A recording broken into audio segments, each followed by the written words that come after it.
So some interesting facts about the Argentina Neuquén mission. It is in southern Argentina, kind of like Utah weather. It gets hot and it gets cold. It is very windy. It's like the land of eternal wind. And very dusty, like lots of dirt roads, lots of dust flying in your face. There's little penguins. I got to see little penguins.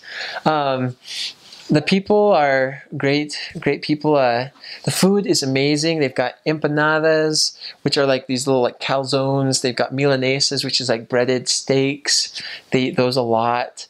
You eat lots of pasta with this tuco meat sauce that has like some vegetables fried with meat, and you put it over the pasta, and it is so delicious. The people there, they greet you with a kiss on your cheek. We're not to receive kisses from girls, but like we'd have these big burly, guys with this burly beard give me like a kiss, like right on the cheek, big wet one, and it was kind of a culture shock. But very caring people. There's tons of dogs, like dogs on the street. And one trick that will save your life if you go to Argentina is like, just learn if a dog's coming after you, just pretend to bend down and pick up a rock. You don't even have to pick up a rock. Usually 99% of the time, dogs will run away if they think you have a rock or that you're going to get a rock. Because yeah, you'll find your times where you're in a neighborhood that's not very wealthy and there's like 10 dogs barking at you and nipping at your heels and knowing, also dogs sense fear. Yeah, I had one of my companions, I was training a new missionary, and he just showed his fear to the dogs, and the dogs gobbled up that fear and played off of it and chased him down the street, and I was like laughing. And you just have to not show fear to the dogs, like, and they won't bother you as much, typically. Some other interesting facts about Argentina: the house construction's often cement. So it's like bricks with then cement pillars that kind of keep the bricks together.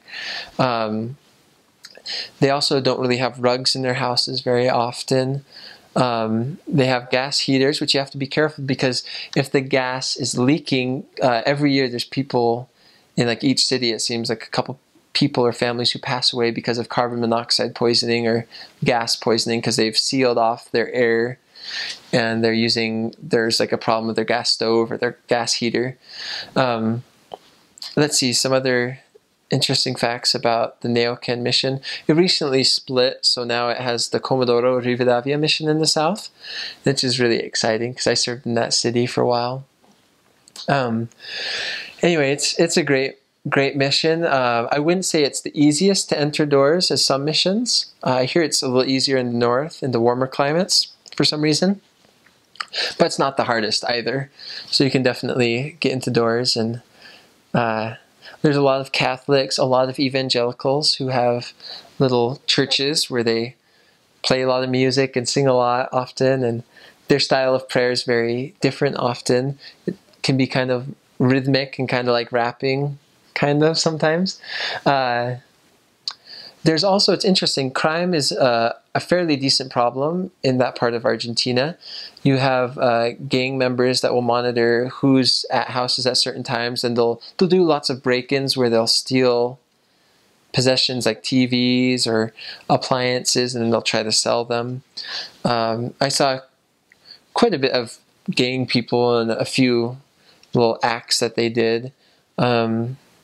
I think I saw a couple of street fights, and there's a couple iffy situations when I accidentally went into like a gang house. I got once punched in the face, but I think that was because the guy was kind of spooked because my companion was 6'2" and a football player, and I was 6'2", and we're both looking like Men in Black with our, we're looking like CIA people. That's another thing. People have a lot of funny rumors about Latter-day Saints in Argentina, where they think we were like work for Obama, and that every church underneath is like a military arsenal, like geared with tons of missiles to take over the world anytime the United States wants to take over the world, and like brides being held hostage in the Salt Lake City Temple and being thrown out the window and to the Salt Lake. And I'm like, where do you hear? And like having horns, and it's just, in some ways it's funny, in other ways it's sad because it really does harden the hearts of a lot of people, where they think we're like devil worshippers, and we're like, you guys don't understand. We are like preaching for and about Jesus Christ, and that's who we believe in deeply and are preaching about. And so sometimes that can be a little stressful, just like misunderstandings that are just ridiculous. But